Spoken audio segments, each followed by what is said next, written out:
تمام حمد و ثنا، تعریف و توصیف اللہ جل مجدہ الکریم کی ذات بابرکات کے لیے، جو خالق کائنات بھی ہے اور مالک شش جہات بھی۔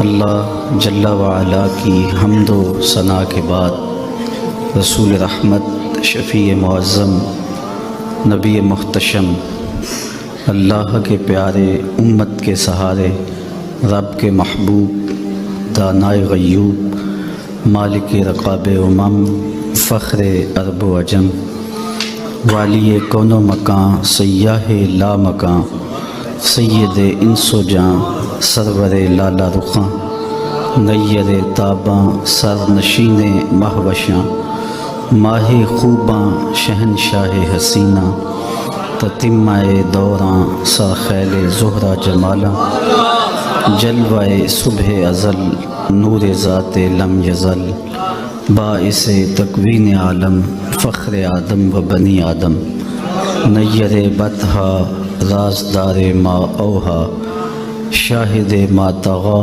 صاحب علم نشرہ، معصوم آمنہ، احمد مجتبیٰ، حضرت محمد مصطفیٰ صلی اللہ علیہ وآلہ وسلم کے حضور ناز میں اپنی عقیدتوں، ارادتوں اور محبتوں کا خراج پیش کرنے کے بعد عالی مرتبت ذی وقار علماء کرام، ثناخان مصطفیٰ، حضرات سامعین، خواتین و حضرات، السلام علیکم ورحمۃ اللہ وبرکاتہ۔ میرے سے قبل آپ شیر بیشہ اہل سنت، فخر سادات حضرت قبلہ شاہ صاحب کا بڑا پرمغز علمی اور باوقار خطاب سماعت کر رہے تھے، جو جذبوں کو مہمیز لگا رہا تھا اور حضور کی محبت اور حضور کے لیے دلوں میں عقیدت کے جذبات پیدا کر رہا تھا۔ میں ایک دھیمے لہجے کا خطیب ہوں، پرجوش خطاب تو نہیں کر سکوں گا، لیکن مجھے جو وقت دیا گیا ہے اس وقت سے پہلے ہی اپنی گفتگو کو سمیٹنے کی کوشش بھی ہوگی۔ میری یہ خوش بختی ہے اور آپ کی بھی کہ ماہ نور ربیع الاول کی پہلی رات ہی حضور کے ذکر سے معطر گزری ہے۔ سر شام سے اس وقت تک حضور کے تذکروں کی پھیلی ہوئی خوشبو مشام ہستی کو معطر کر رہی ہے۔ صدیوں قبل حضور اس دنیا پہ جلوہ گر ہوئے تھے، لیکن ماحول کی شگفتگی بتاتی ہے جیسے کوئی کل ہی گزر کے گیا ہو۔ زمین سے آسماں تک، آسماں سے لامکاں تک ہے، زمین سے آسماں تک، آسماں سے لامکاں تک ہے، کہاں کھولے تھے گیسو یار نے، خوشبو کہاں تک ہے۔ ہم نے اتنا تذکرہ کسی کا ہوتے نہیں دیکھا جتنا میرے حضور کا ہو رہا ہے۔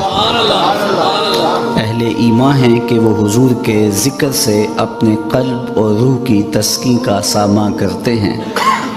حضرت شیخ مہدی الفاسی مطالع المسرات شرح دلائل الخیرات میں لکھتے ہیں، حضور کا ذکر سن کر جس شخص کے کلیجے میں ٹھنڈ نہیں پڑتی، اس کے سینے میں دھڑکنے والا دل کسی مومن کا دل ہی نہیں ہے۔ یہ ہو ہی نہیں سکتا کہ حضور کا ذکر ہو اور قلب کو قرار نہ ملے۔ آج لوگ پوچھتے ہیں یہ جو تم کر رہے ہو کہاں لکھا ہے؟ لکھے کی کمی نہیں ہے، ہمارے علماء دلائل کے انبار لگا دیتے ہیں، لیکن میں کہا کرتا ہوں کیا ذکر رسول کے لیے بھی کسی دلیل کی ضرورت ہے؟ کبھی ایسا ہوا ہے کہ پھولوں کا تذکرہ چھڑا ہو اور بلبل کہے کہاں لکھا ہے؟ بات شمع کی ہو رہی ہو اور پروانہ دلیلیں ڈھونڈ رہا ہو، اور یہ بھی ممکن نہیں کہ بات سرکار مدینہ کی ہو رہی ہو اور امتی کو دلیل کی ضرورت ہو۔ محب کے لیے اس سے بڑا سرمایہ کوئی نہیں کہ کوئی اس کے محبوب کا ذکر چھیڑ دے۔ عید ذکر نعمان لنا فإن ذکرہ هو المسک ما کررتہ یتزوع۔ امام شافعی کہتے ہیں میرے ممدوح کی باتیں چھیڑو، میرے محبوب کا ذکر کرو، ان کا تذکرہ ایسی کستوری ہے تم جوں جوں سے چھیڑتے جاؤ گے خوشبو پھیلتی چلی جائے گی۔ مطرب سے کہو کہ چھیڑے ذرا اس جان تمنا کا قصہ، مطرب سے کہو کہ چھیڑے ذرا اس جان تمنا کا قصہ، فرقت کے بھیانک لمحوں میں کچھ دل کو سہارا ہو جائے۔ تو یقیناً اہل ایمان کے لیے حضور کا ذکر قلب کی، اگر یہ مہربانی فرمائیں تو اپنا اپنا مزاج ہوتا ہے۔ اور اقبال نے کہا تھا نظارے کے لیے جنبش مژگاں بھی بار ہے، نرگس کی آنکھ سے تجھے دیکھا کرے کوئی۔ میں ذرا روحانی طور پہ کمزور ہوں اور یہ برستے نوٹ میری طبیعت کو الجھا دیتے ہیں۔ میں صرف آپ کی توجہ چاہوں گا، اثر کرے نہ کرے سن تو لے میری فریاد، نہیں ہے داد کا طالب یہ بندہ آزاد۔ بات کر رہا تھا کہ محب کے لیے تذکرہ محبوب قلب اور روح کی تسکی کا ساماں ہوتا ہے، اور جب کسی کے لبوں پہ اس نام کا چراغاں ہو تو روح تک ٹھنڈ اترتی ہے۔ میرے شہر کا ایک پنجابی شاعر ہے ڈاکٹر اسحاق، اس کا مجھے ایک شعر یاد آیا۔ وہ کہتے تینو سینے دی میں ٹھنڈ آکھاں، تینو سینے دی میں ٹھنڈ آکھاں، شہد گلاب تے کھنڈ آکھاں۔ اور یہ انور مسعود صاحب ہیں تو مزاحیہ شاعر، لیکن جب نعت لکھنے پہ آئے تو قلم توڑ دیے۔ ان کا نام لبوں پر آئے میٹھا میٹھا منہ ہو جائے، ان کے بول بہاروں جیسے اور اصحاب ستاروں جیسے، ان سا پیارا اور نہ کوئی، ان سے بچھڑ کے لکڑی روئی، جب وہ سیر کو جایا کرتے سر پہ بادل سایہ کرتے۔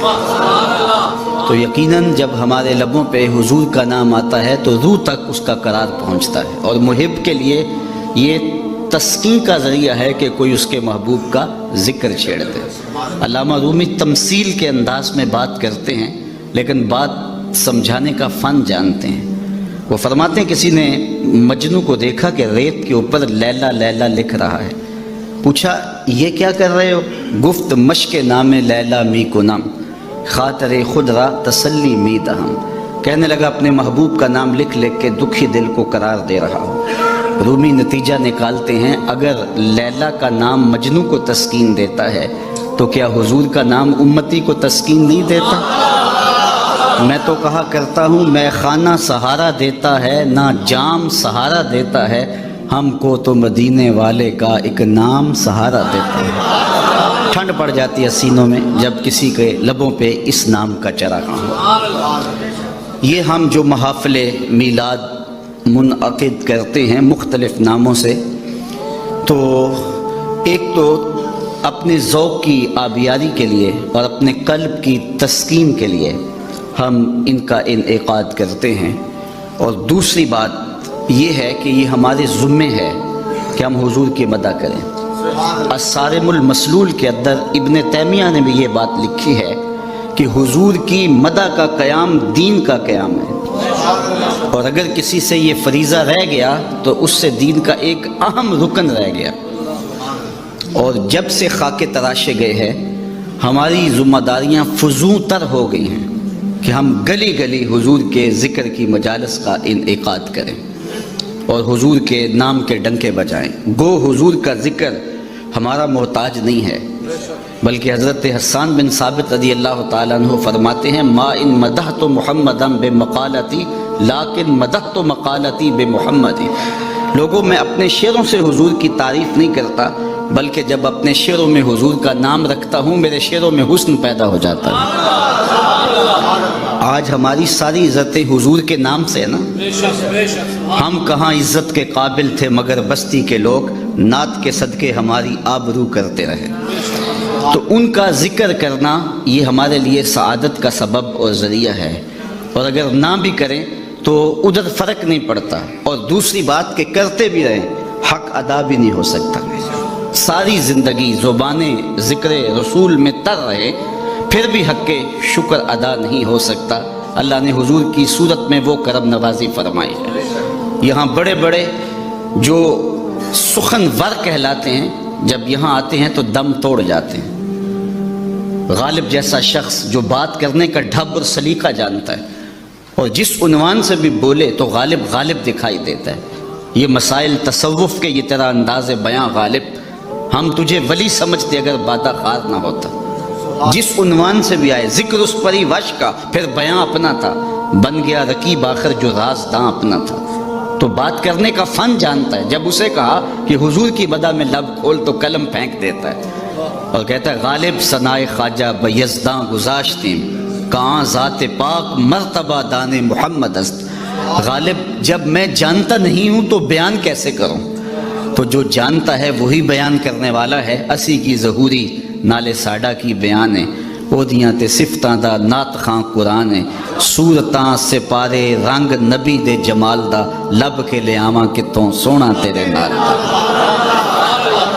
حضرت شاہ ولی اللہ محدث دہلوی لکھتے ہیں آپ کے مادح کی آخری حد عجز ہے. اگر کوئی حضور کی مدح کرنے بیٹھے تو اس کی آخری حد کیا ہوگی؟ عجز. وہ تھک کے کہے گا لا یمکن الثناء کما کان حقہ بعد از خدا بزرگ توئی قصہ مختصر.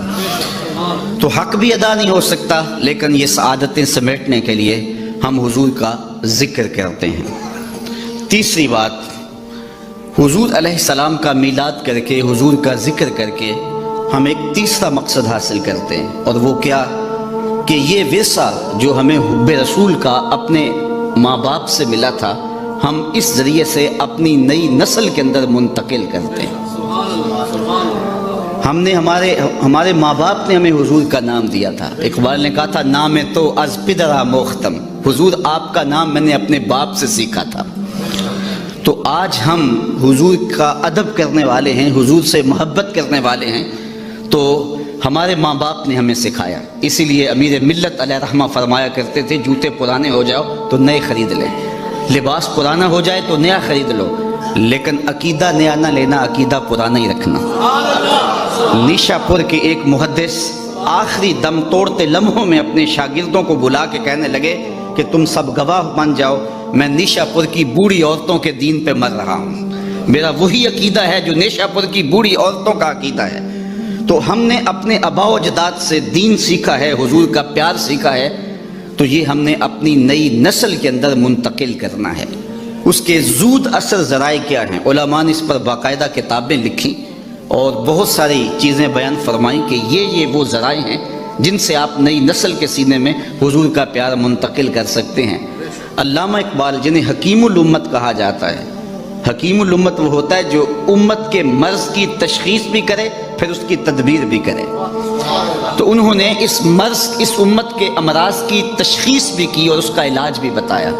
وہ اپنے ایک مکتوب میں لکھتے ہیں کہ نئی نسل کے سینے میں حضور کا پیار منتقل کرنے کے لیے آپ کو 3 کام کرنے ہوں گے. مختصر وقت میں یہ 3 باتیں آپ کے سامنے رکھنی، اور اگر وقت 2 لمحے بچ گیا تو ایک بات اپنی جانب سے اور میری گفتگو اختتام کو پہنچ جائے گی. اور یہ چیزیں ہم صبح سے ہی اس کو اپنے عمل میں لا کر کے اپنی نسل کی تربیت کرنے میں لگ سکتے ہیں. تو اقبال کہتے ہیں کہ نئی نسل کے سینے میں حضور کا پیار منتقل کرنے کے لیے 3 کام کرنے ہوں گے. سب سے پہلا کام، ان کو کثرت کے ساتھ حضور پہ درود پڑھنا سکھاؤ، چونکہ اس کا لازمی نتیجہ یہ ہے کہ حضور کے درود کے نتیجے میں دلوں میں حضور کا پیار پیدا ہو. درود طبیعتوں کو نکھارتا ہے. اور ایک بات بتاؤں، درود شریف طبیعتوں میں تقدس پیدا کرتا ہے.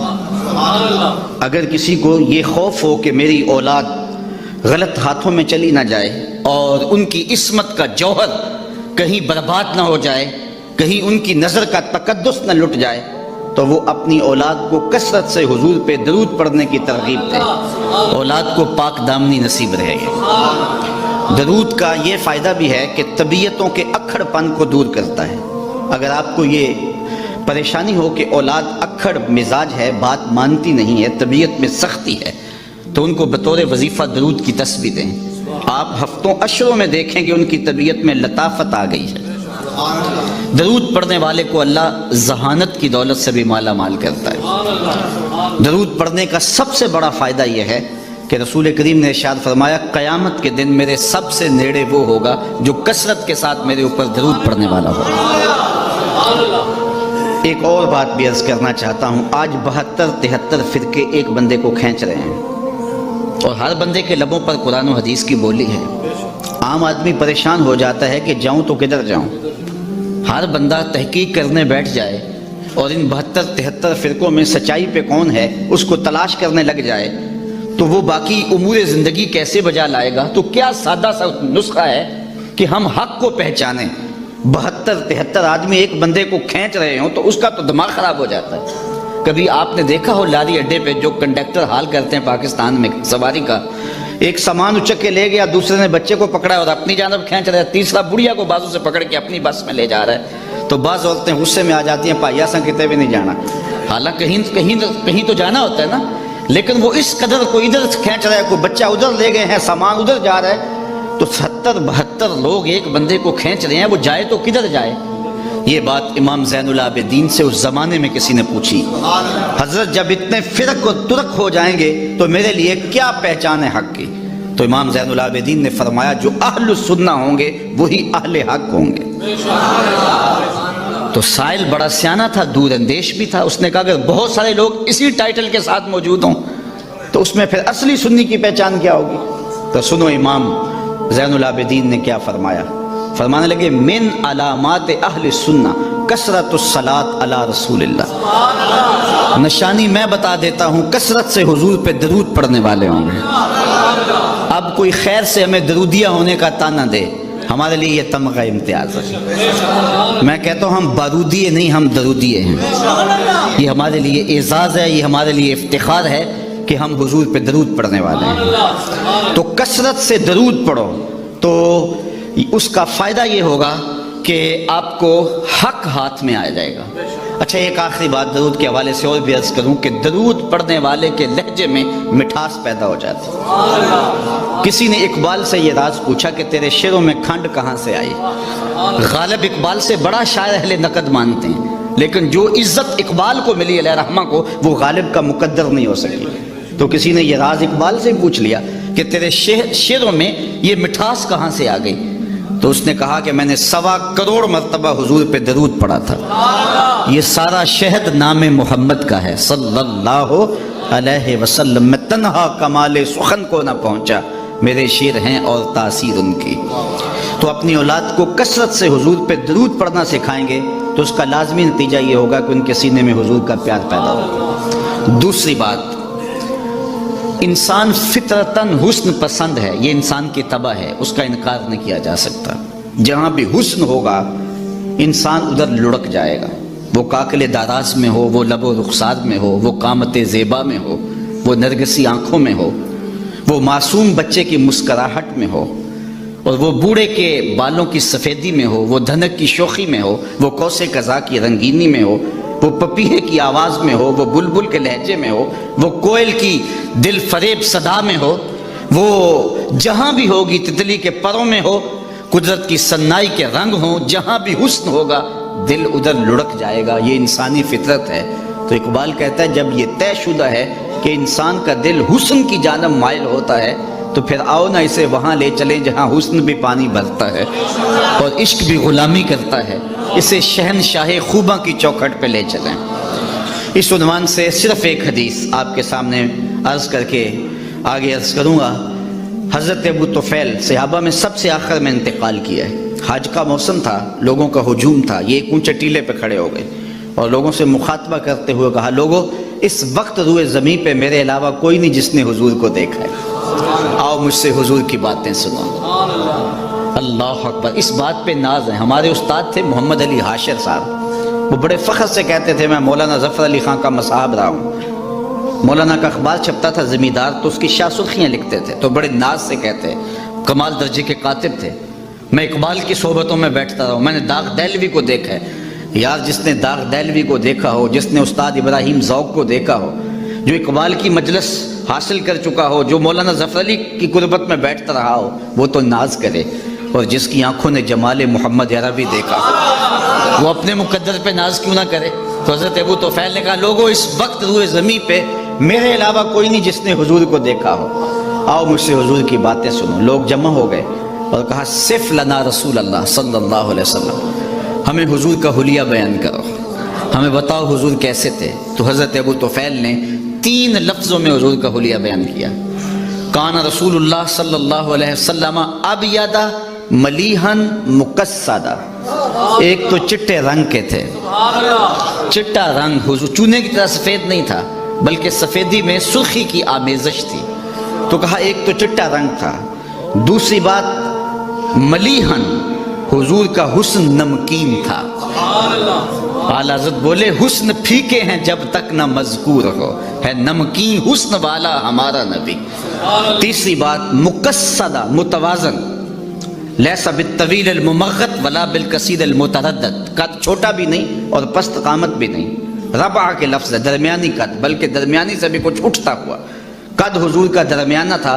لیکن اذا جامع القوم غمرہم، 10,000 کا اجتماع بھی ہوتا، بڑے بڑے اونچے قد والے ہوتے، لیکن حضور ان میں کھڑے ہوتے، حضور کے کندھے لوگوں کے سروں سے اونچے دکھائی دیتے۔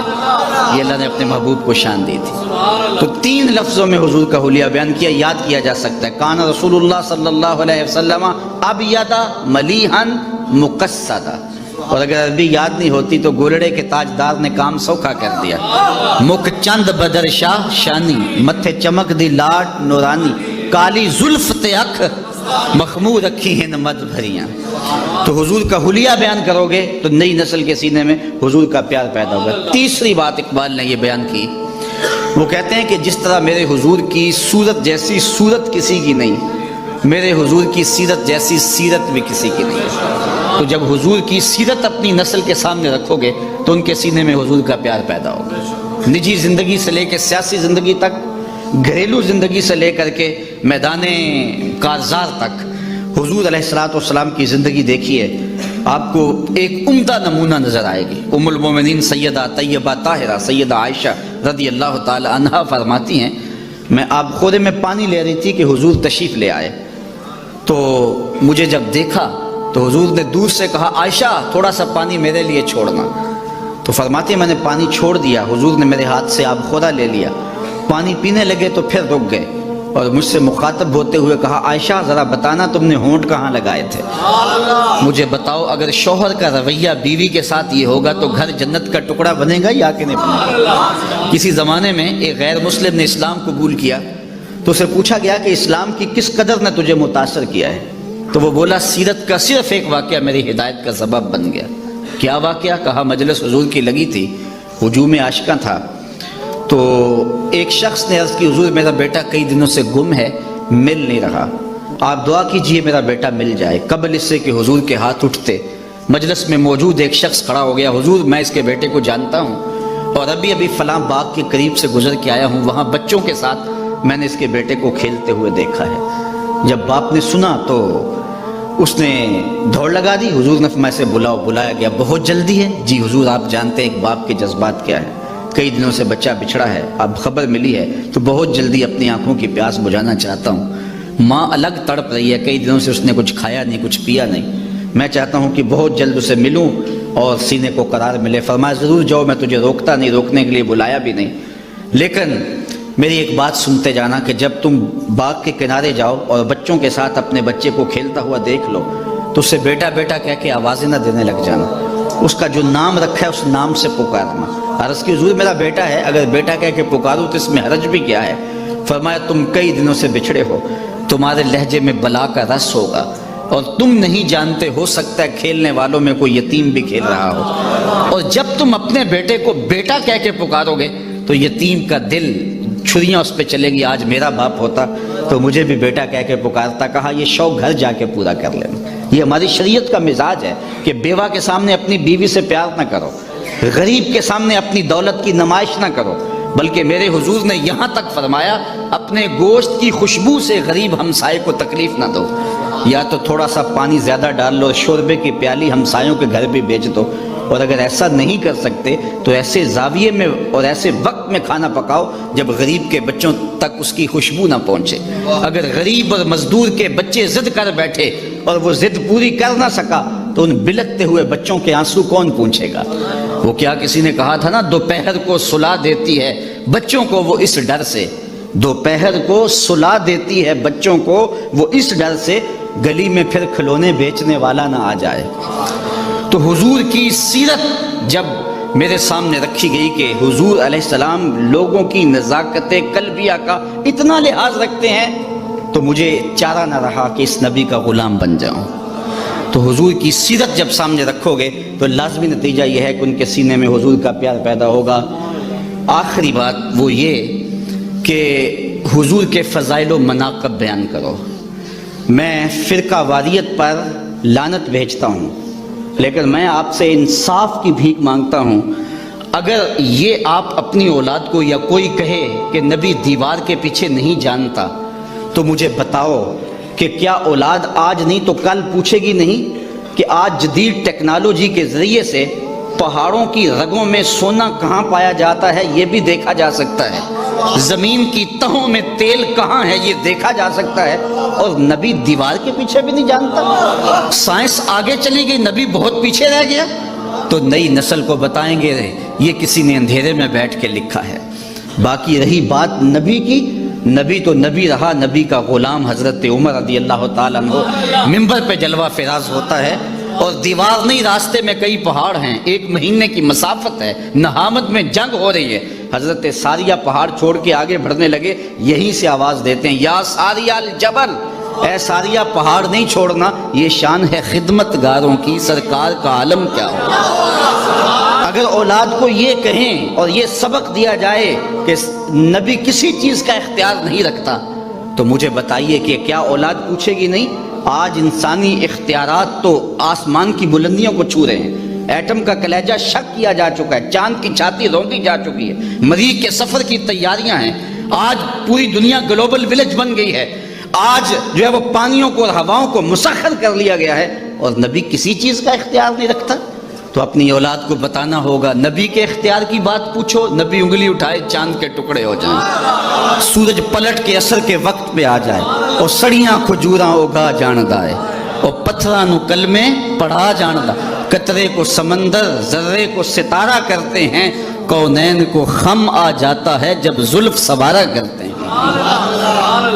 ہم تو اس نبی کی بات کرتے ہیں جو رخ پھیر دے خدا قبلے بدل دے۔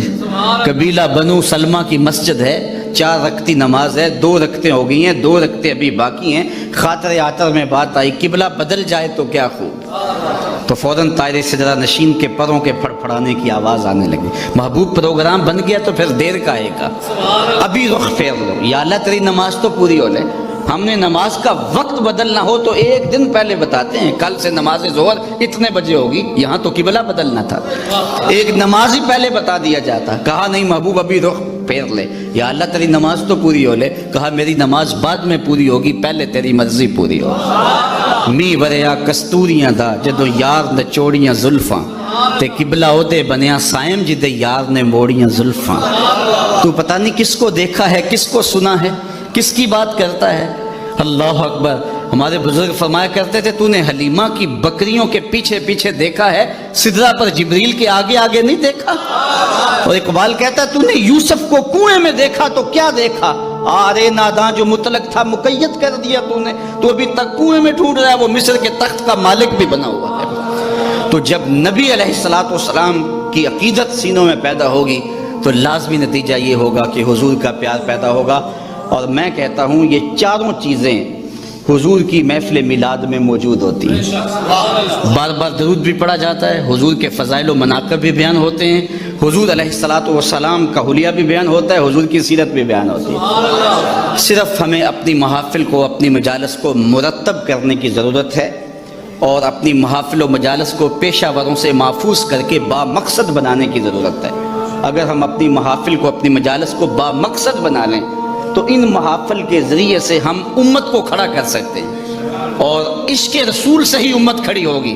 اقبال کے سارے کلام کا رس نچوڑیں تو جو خلاصہ نکلتا ہے، جو جوس نکلتا ہے، وہ یہی ہے کہ محمد سے وفا تو نے تو ہم تیرے ہیں، یہ جہاں چیز ہے کیا لوح و قلم تیرے ہیں۔ اقبال کہتا ہے حضور سے وفا کر لو، پھر قلم بھی تمہیں پکڑا دیں گے، تختی بھی تمہیں دے دیں گے، پھر جو لکھنا ہوا لکھ لینا، تیری تقدیر کے فیصلے کہیں اور نہیں۔